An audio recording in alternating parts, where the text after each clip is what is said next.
2025 is probably the most significant astrologically since 2020 as far as changes, big shifts. And we're going to feel it. I want to know, how much does astrology truly affect our lives? Well, the thing is, it doesn't really affect our lives. It's more of a reflection of our lives. Astrology is a tool to help us understand ourselves and what's going on in our lives. So I don't think it's like the planets that are making us feel crazy. It's like we're feeling this way, and astrology is a tool to understand those feelings. Interesting, yeah. To make sense of them, yeah. Okay. And so how much is this like guiding us like every day? For an example, like there's times where I'll like go and I'll randomly think to like read my like co-star. Yes. And I never usually do, to be honest, because most of the time, 90 something %, it doesn't resonate with me. Mm-hmm. So that's why I'm like, there has to be so many people that are like, okay, I get it. Sometimes this resonates with me and sometimes it's like completely off. So what do you feel like people need to do to be more in tune with understanding astrology?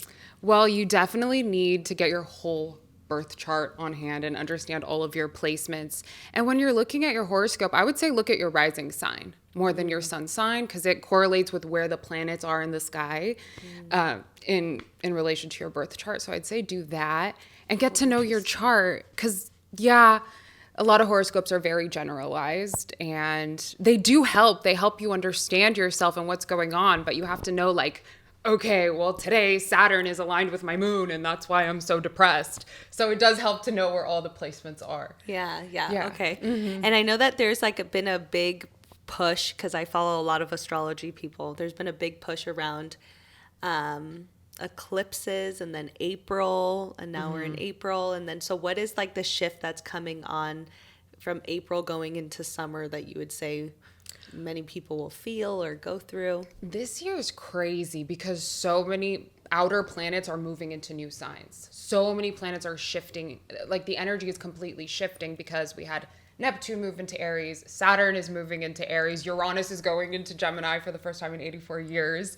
Wow. So like all the planets are shifting at once, and Pluto just moved into Aquarius last year. So it's like a whole new energy, new vibe, a whole new landscape that we've never experienced in our lifetimes before, because Neptune hasn't been in Aries in 165 years. Uranus hasn't been in Gemini in 84 years. Saturn has been in Pisces for 2.5 years. So it's like everything is changing all at once. And there's going to be so much fire and air energy. And those are the masculine signs. They're the extroverted signs. So it's all about taking action, moving forward, progress. We're all going to feel so much more energized as opposed to how we were with all the water energy. We were more internal, more reflective, more emotional. So it's a huge shift.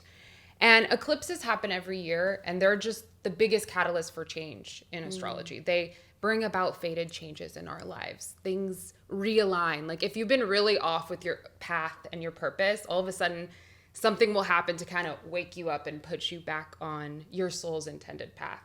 Wow. So they're for every year. So we always have eclipses, and they're always a time when sometimes you have a little bit of a harsh wake-up call. Yeah, interesting. Yeah. So did you notice at some point in your life, like, that astrology was like a map for you, and now that you see the map, is it like very clear for what you're going through?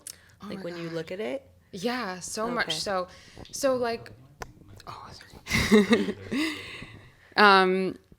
So our lives are cyclical, just like the planets. And that's why they reflect our lives. We have periods, we have highs and we have lows, and we have periods of being more introverted and then more extroverted. We have periods where we're kind of, in our cocoon, and then we have times where we're more in the public eye.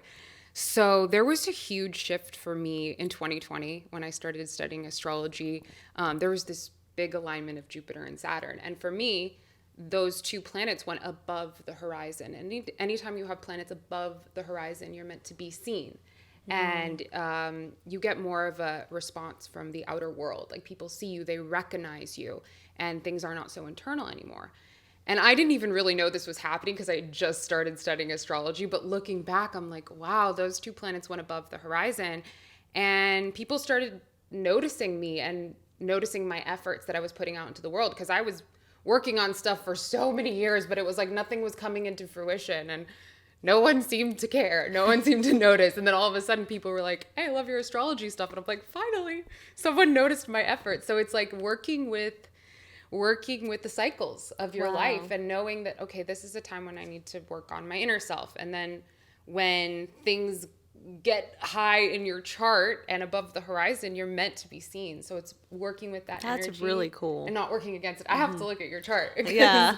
I'm so curious. How do you know when something's above the horizon? Like, how does one know that? So it's based on how your chart is set up. So based on your rising sign, that sets up the different houses of your chart. So above the 7th house, when you have like Jupiter or Saturn close to your midheaven, when it's transiting by the midheaven, which is the highest point in your chart, which is the most public place in your chart, that's a time when things really happen in your career and you're rewarded for your hard work and efforts, and more opportunities come to you during that time. So if you're in the opposite period, then and you're feeling frustrated, understanding that really helps you to just like go with what's the current energy instead of beating yourself up. Yeah. It allows you to be more compassionate with yourself and be like, okay, it's not the time. This is the time I'm building the foundation. And then in a few years from now, it will pay off. That's cool. Isn't it? Yeah. What's your favorite thing about astrology, or something you're learning now, or something you would want to share about it?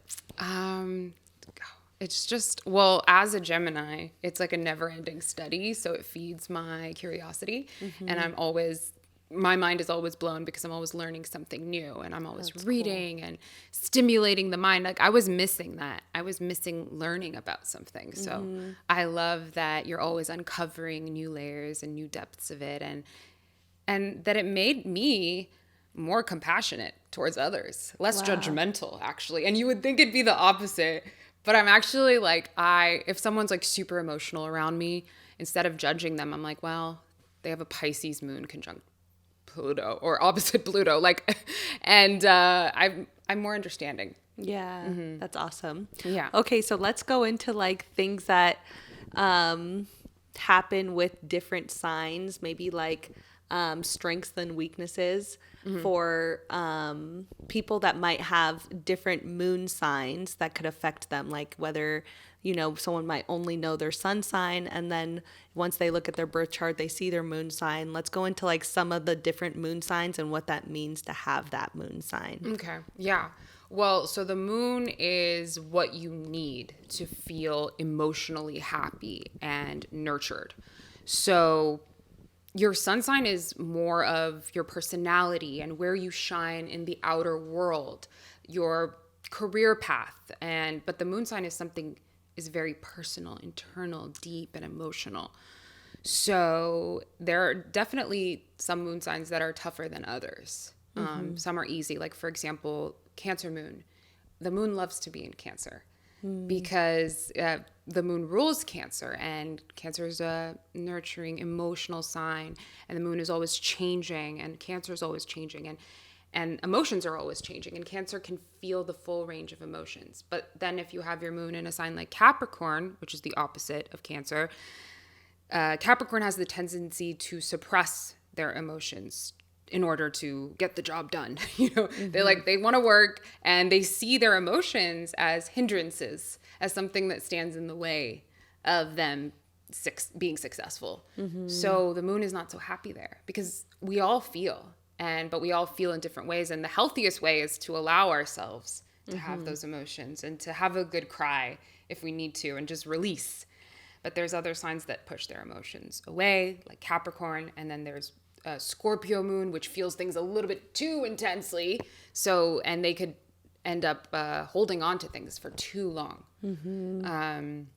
I feel like as you're speaking, I can think of multiple people in each of these categories. Oh, really? Like, you're like this. And it's like wild because it's so true. I'm right? Like, I wonder now there's people that I've like even dated in my past or close friends that like it was very hard for them to share emotions. So it's like, I wonder if they're Capricorn moon. Right? It's so interesting. Isn't it? Or their moon could be aligned with Saturn, which is the planet that rules Capricorn. So it gives you those traits as well. So there's so many ways that it could be shown. What about a Gemini moon?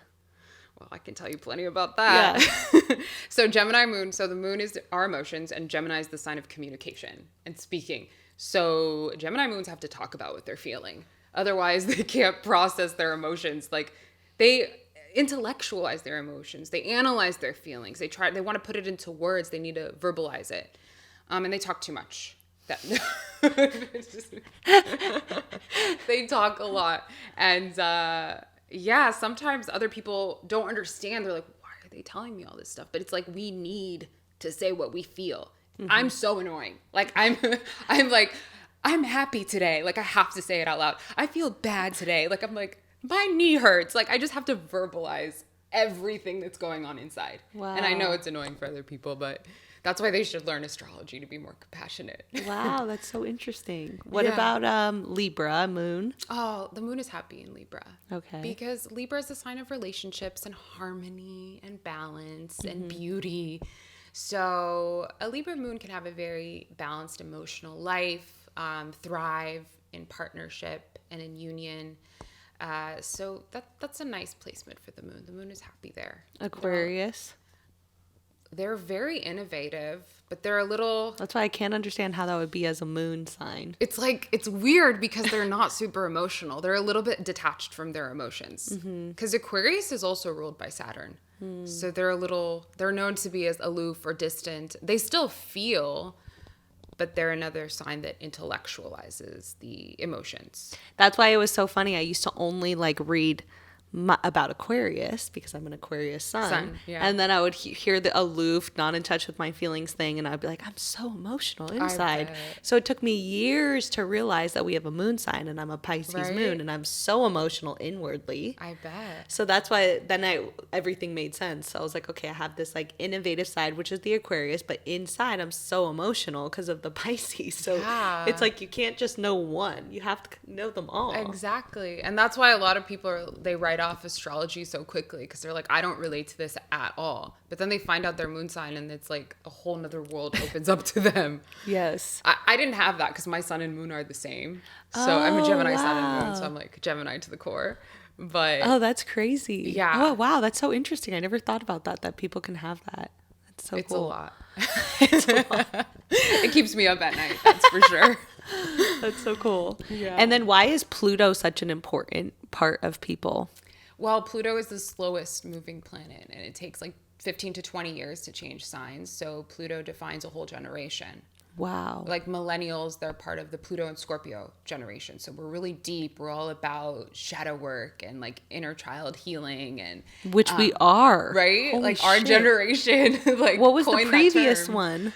The previous one was Libra. So they were a little bit more trying to make everyone happy and not stepping on any toes. Which if you think about our parents and grandparents, it was not about I think now my grandma, she's like, when I was younger, we didn't know what anxiety was. And she now realizes she's had anxiety her whole life. Right. But because now it's so open to talk about mental health, she's like, I've been going through this my whole life and I thought I was crazy. But now it's so many people deal with this. But everyone was just trying to tiptoe around each other's emotions. Yeah. So that's true. That was previous. I know. I just got the chills because I just realized our generation is so pro therapy and talking about the dark parts of ourselves. And that's what Scorpio is all about. Wow. So yeah, millennials are all about that. And that's what Pluto does. It defines that generation. And wherever you have Pluto in your chart, in what house, that's probably where you've gone through the biggest transformation. Wow. But by going through pain and darkness,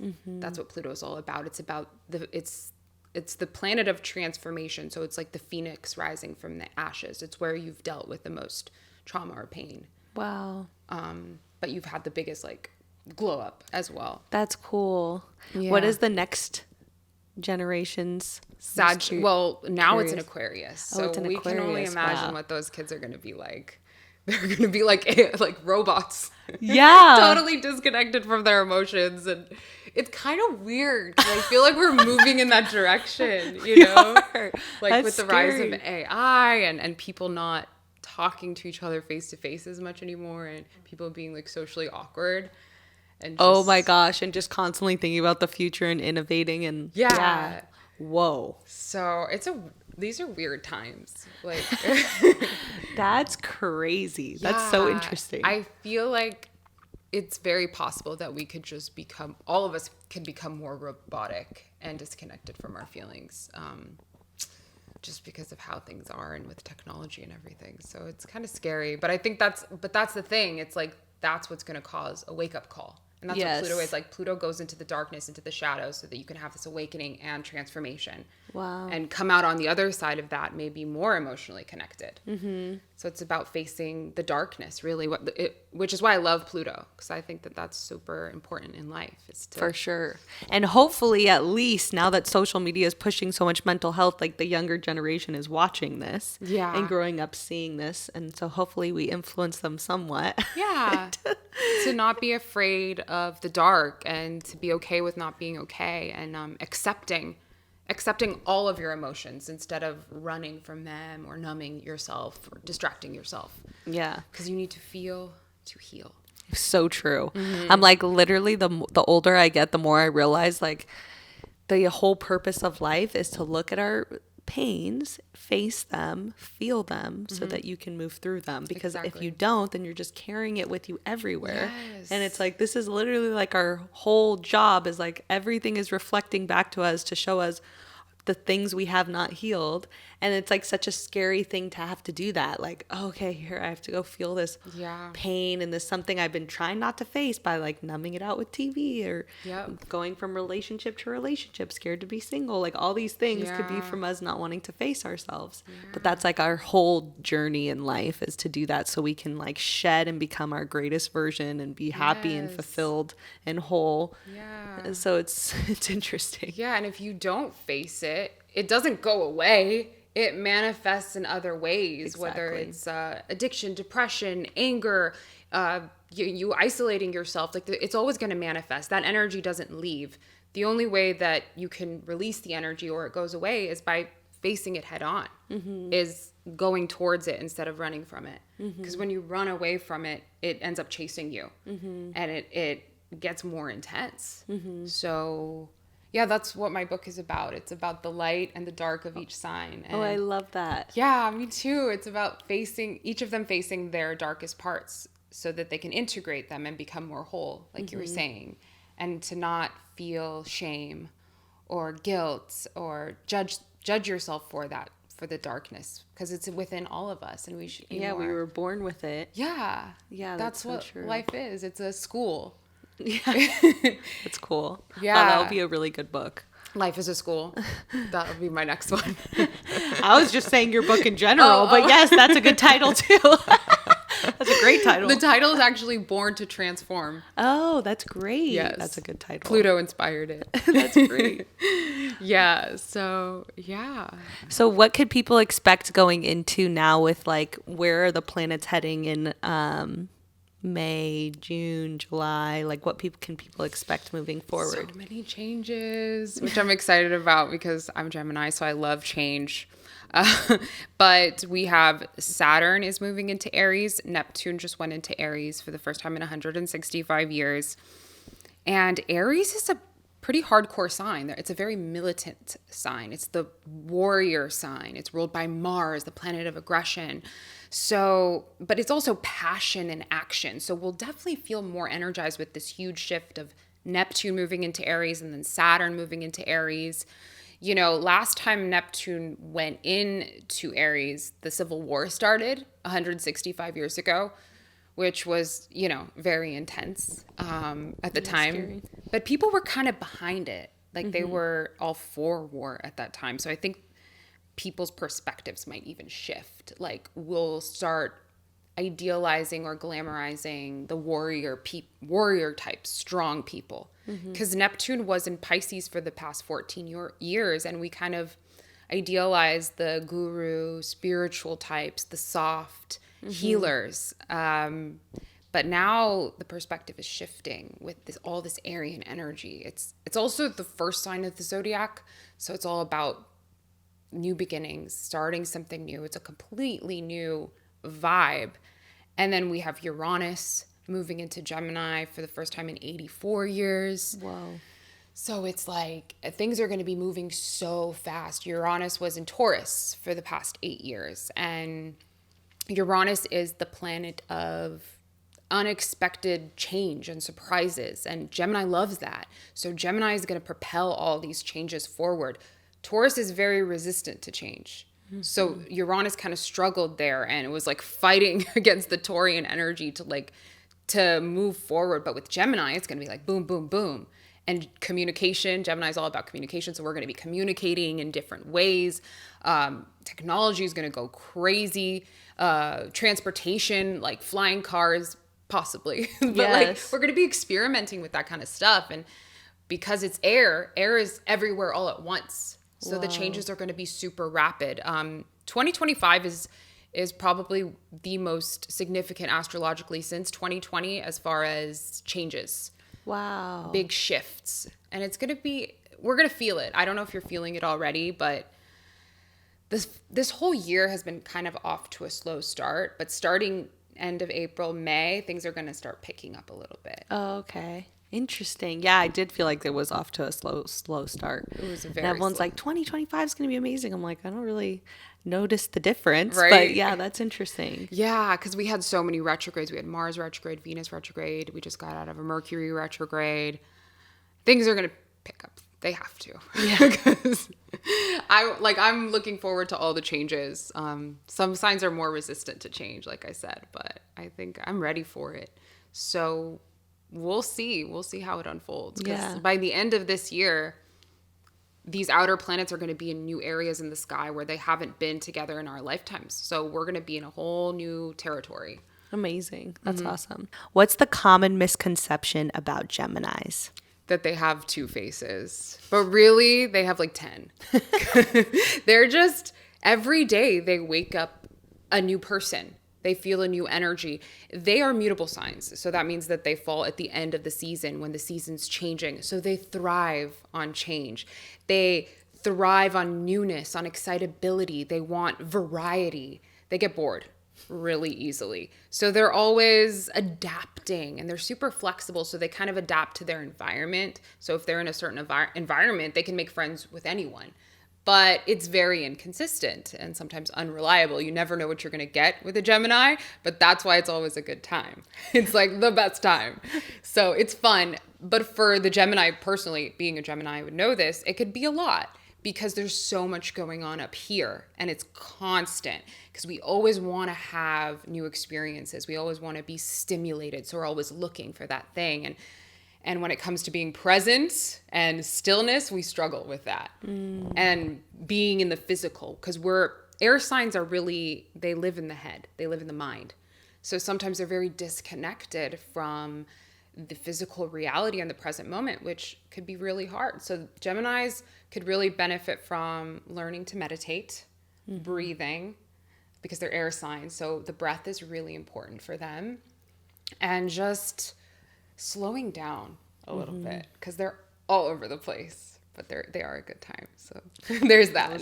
You'll never be bored because they won't allow themselves to be bored. That's good. Yeah. So why are Aquariuses known to be such rebels? They just have to do things their own way.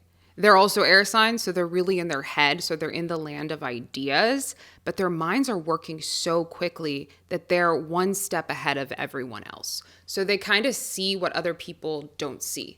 It's like they can see into the future. That's how quickly their minds work. So they're already in the future. So really, when you meet an Aquarius, sometimes they come off as weird or different, and people might not respond well to their energy. But after a while, people kind of catch up and realize, oh, okay, they were just in the future. Like they were just predicting the future with their vibe. So like think about Julia Fox, for example. She's an Aquarius and she's very like people were hating on her at the beginning because she was just weird and out there and with her weird outfits and dating Kanye. But now people are obsessed with her. She was just like a step ahead of everyone and people needed to catch up. I think people just need to catch up to the Aquarian energy to understand. But first it could be off-putting because people are behind. Yeah, that's cool. Yeah. Why are Taurus so stubborn? Well, that can actually work in their advantage for their benefit because they can get the job done. They're fixed signs. That means they fall in the middle of the season when the season's not changing. It is what it is. So when they say they're going to do something, they do it. When they start something, they see it through.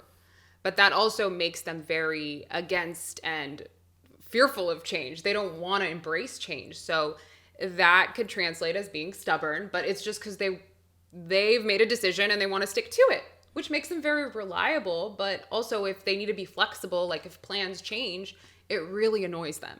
Like they want to do what they said they were going to do. They don't like last minute changes or surprises. They hate surprises. So I love that. That's cool. Why are Pisces so dreamy and sentimental?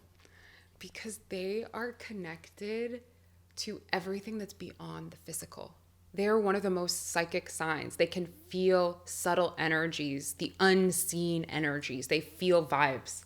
They can almost read your mind. They're the most psychic sign. So it's really easy for them to escape into this other reality, this dreamland. And they feel things so heavily that sometimes they want to escape. They feel like they need to escape. And whether it's through substances or literally taking a nap, like they'll do anything just to get a break from all the heavy emotions. And sometimes they'll just daydream and they'll create another reality in their minds. And their imaginations are so vivid.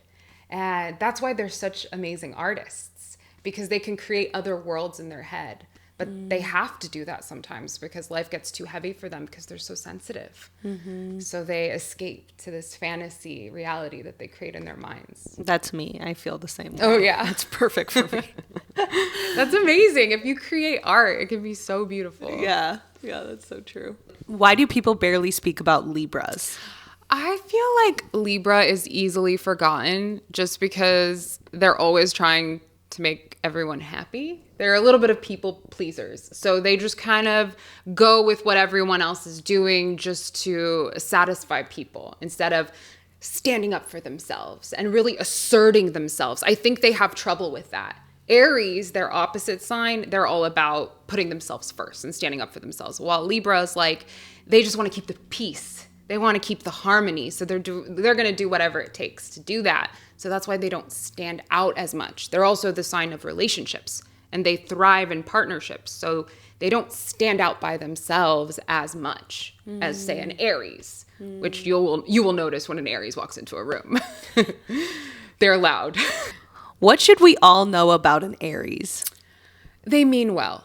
They really do. Okay, they don't have any malicious intentions, but they act first, think later. They're very impulsive and they're very fiery. So when they feel hurt, they will just lash out or do something that they will later regret. But they're also the first sign to admit that they were wrong and to apologize because they don't have a hidden agenda. What you see is what you get with an Aries. But sometimes they will act too quickly. They'll just see red and they will attack. But they'll always feel bad afterwards and apologize because they don't have bad intentions. It's just the impulsivity. They can't control it sometimes. So they're pretty intense. Very passionate though. Aren't they very like free-spirited? Well, they just want to do things their own way and they put themselves first, which is good and bad because they are selfish in some ways, but sometimes you need to be.